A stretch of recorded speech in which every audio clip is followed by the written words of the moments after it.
Today I'm going to show you how to take your printing project just a little bit further if you want to. Here's a little enrichment. Hello, my talented artists.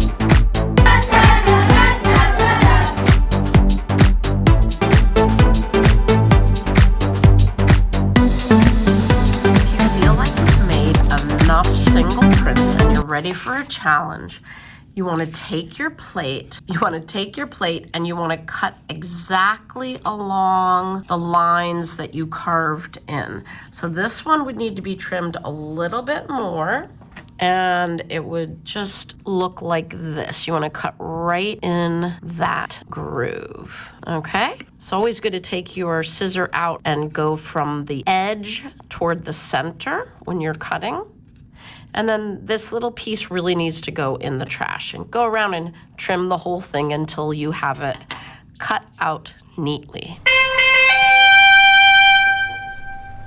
Challenge is working with a larger piece of paper so that we can print more than one of our prints together. Don't forget to write your name. You can do your code if you want. And then we flip it over. Then we bring our newly cut plate to the inking table. Make sure when you're rolling out your ink that the ink is smoothly along and evenly on your brayer. You can turn it different directions, but you don't need to do it that many times. Probably 20 rolls would be too many. It's a little trickier getting the ink on now, but I know you can do it. We want to get the ink, wiggly. We want to get the ink everywhere on this little star shape. Then when we're done, we always turn our brayer over and set it down on its elbows. Once you've inked your first one, carefully turn it over and put it on one side of the paper to make room for the other stamps. Okay, tap it. And then you have to remember to flip the whole paper over, because you see that ink and you see it on my hands.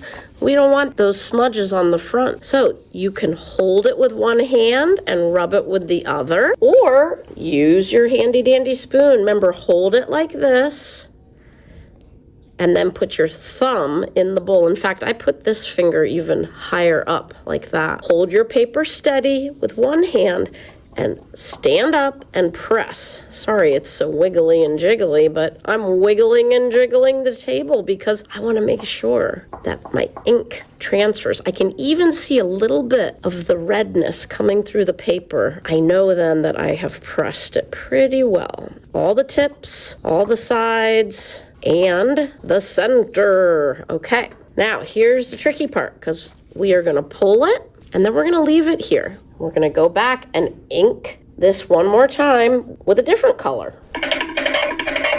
I think I had a little too much ink and some of it got in the grooves. Well, I can always start with a new paper, but what I want you to practice is lining up these two tips with the two tips that are already on the paper. Tap it down. It's not perfect, but remember, we're just learning. Look carefully. The goal is to create a rhombus with the white of the paper. Always flip it. If you need to, you can wipe your hand on a sponge or the paper in the center of the table. And then we're gonna rub it again, holding our spoon way high up on the spoon. That gives us more control and more leverage, so we can have more pressure transferring that ink over to our paper. If you use a larger paper than this, you can keep expanding.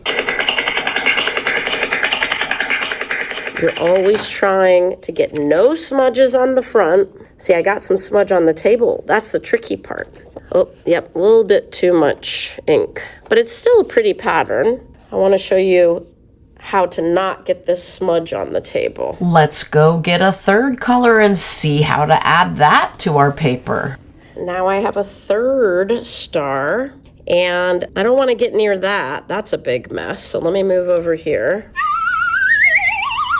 And what I'm going to do, I'm going to carefully match up the tips of the star. Watch how I'm carefully matching up those star tips to make 2 more rhombi. Now, I'm going to flip it so that these stars are kind of off the table, and I'm only pressing my plate that I just have. So if you have your paper going off the table where your other prints are, then it reduces the mess on the table. Let's see how it turned out. I've made rhombus shapes between the stars. Great. There's no smudges, but I probably could have pressed a little bit more on that last print. I can't wait to see what you do.